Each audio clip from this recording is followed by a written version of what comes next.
What if all knowledge that ever existed was spoken into being by a single cosmic breath? Before the first university, before the first book, before even the first word was written, knowledge itself had to be born. In the beginning, there was only Brahman, the infinite consciousness pervading everything. From this eternal source emerged Brahma, the creator deity, tasked with manifesting the universe. But here's the profound truth. Before Brahma could create the physical world, he first had to receive the knowledge of how to create. Imagine Brahma, seated on a lotus emerging from Vishnu's navel, floating in the cosmic ocean. He opens his eyes to absolute darkness, confused about his purpose and identity.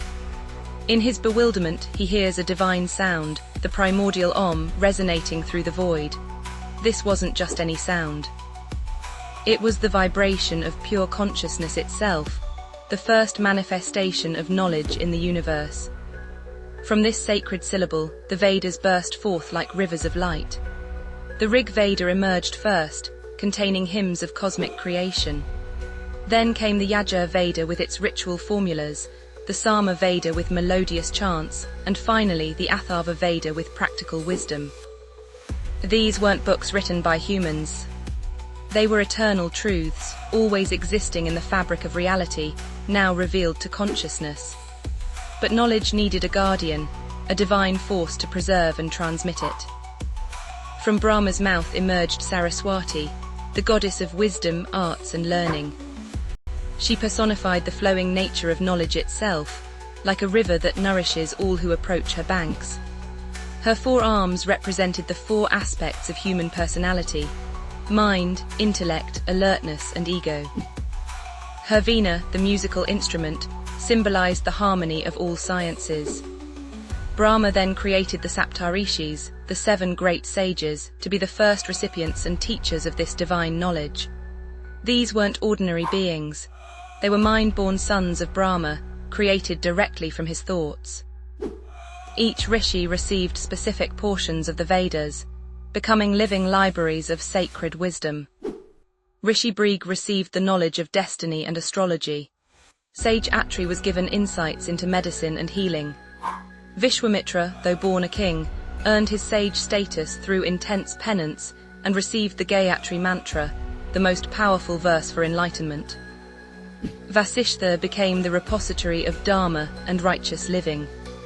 But here's where it gets fascinating. The knowledge didn't stop with the Vedas. From these primary scriptures, 18 major Puranas emerged, each narrating cosmic history, genealogies of gods and sages, and the cycles of creation and dissolution. The Puranas made abstract Vedic wisdom accessible through stories that common people could understand and remember. From the Vedas also emerged the 6 Vedangas, the limbs of knowledge. Phonetics, grammar, astronomy, etymology, metrics and rituals. Then came the Upavedas, the applied sciences. Ayurveda, the science of life and medicine, was revealed to sage Dhanvantari. Dhanaveda, the martial arts and warfare science, was given to warrior sages. Gandharvaveda, the science of music and performing arts, flowed to celestial musicians. Sthapatiaveda, the science of architecture and engineering, was transmitted to divine architects. The rishis didn't hoard this knowledge. They established the Guru Shishya Parampara, the sacred tradition of teacher to student transmission. Knowledge was passed down orally with perfect precision through generations.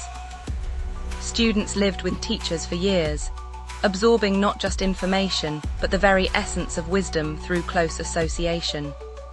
The Upanishads emerged as the philosophical culmination of Vedic thought. These weren't ritual manuals but profound inquiries into the nature of reality, self, and ultimate truth. They asked the eternal questions: who am I? What is the purpose of existence? How do I attain liberation? Here's the beautiful paradox. This divine knowledge wasn't meant to remain in heaven. It descended specifically for human elevation. The sciences weren't separate from spirituality. Medicine healed the body to enable spiritual practice. Architecture created sacred spaces for consciousness expansion. Music became a pathway to divine experience. The Puranas tell us that knowledge undergoes cycles. In each age, it's revealed afresh to new seers who can perceive eternal truths. This means knowledge isn't static or dead. It's alive, constantly renewed, always accessible to those who seek with sincerity. Today, we stand as inheritors of this unbroken chain of wisdom, stretching back to the cosmic dawn. Every time you learn something meaningful, you're participating in that original act of divine revelation. Knowledge, in Hindu tradition, isn't mere information. It's the light that dispels the darkness of ignorance, the key that unlocks the door to liberation.